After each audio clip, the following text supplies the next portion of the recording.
အဆက်ဆက်မေးကုန်ပါရှင်ဗျာဒါဆိုရင်ယဟန်တော်တွေကဘာကြောင့်ငွေကိုမကန်ရတာလဲရှင်ဗျာငွေကခုနပြောသလိုလေ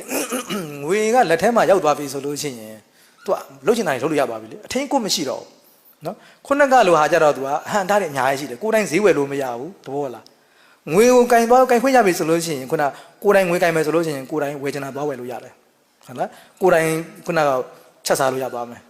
နော်ကိုယ်တိုင်အရက်တော့ရောက်ဝယ်အရက်ဝယ်လို့ရမယ်ဘီယာဝယ်လို့ရမယ်ဟုတ်လားဖြစ်လာပြီလေအကုန်လုံးရလာပြီလေအင်ဂျီလည်းသူများမလူတဲ့ကိစ္စမရှိကိုပတ်စံရှိတယ်လေကိုယ့်ကိုယ်ဝယ်မှာဝယ်အင်ဂျီဟုတ်တယ်မဟုတ်လားအဲ့တော့လူတွေဝယ်အင်ဂျီမလူပြောဘုန်းကြီးတွေကကိုယ့်ကိုပတ်စံရှိအင်ဂျီသွားဝယ်လို့ရတယ်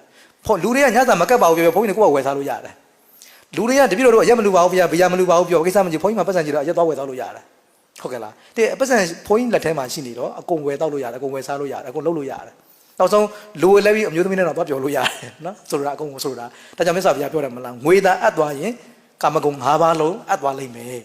ဟုတ်လားအကုန်ဖန်တီးလို့ရတယ်ငွေလက်ထဲရှိတယ်အဲ့ဒါမြတ်စွာဘုရားယဟန်တော်တွေကိုယ်တိုင်ငွေကိုကင်တွယ်ခြင်းစီမံခြင်းမလုပ်ရအောင်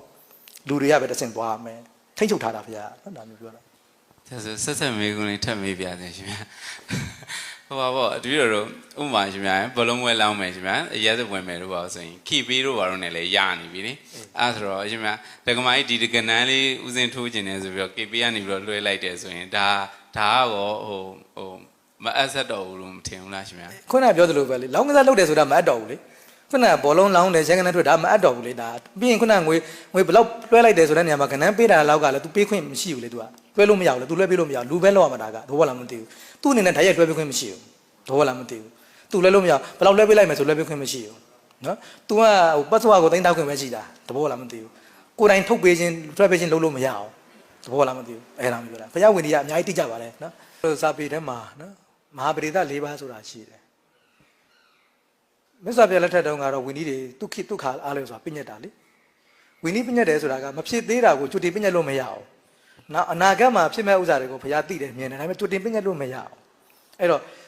လက်ရှိဖြစ်ပေါ်နေတဲ့အခြေအနေပေါ်ကိုပဲမြတ်စွာဘုရားကြည့်ပြီးတော့ဝိနည်းဆိုတာပြညတ်ရတာအဲ့တော့မြတ်စွာဘုရားလက်ထက်ကဥစ္စာနဲ့ဒီနှစ်ခေတ်ကတော်တော်လေးတော့ကွာသွားတာတွေရှိတယ်ဒါပေမဲ့ဦးဇင်းတို့မြတ်စွာဘုရားမှာခဲ့တယ်မြတ်စွာဘုရားမရှိတဲ့နောက်ပိုင်းမှာအကေဝိနည်းနဲ့ဓာတ်ရိုက်မဟုတ်ဘူးပေါ့နော်နောက်ပေါ်ဥစ္စာတွေအဆလာမအဆလာစာထဲမှာဓာတ်ရိုက်မပါတာတွေတန်ပြားဖြစ်လာပြီဆိုရင်ဘုရားအရင်တုန်းကပြညတ်ခဲ့တဲ့ဝိနည်းတွေနဲ့တိုက်ကြည့်ရမယ်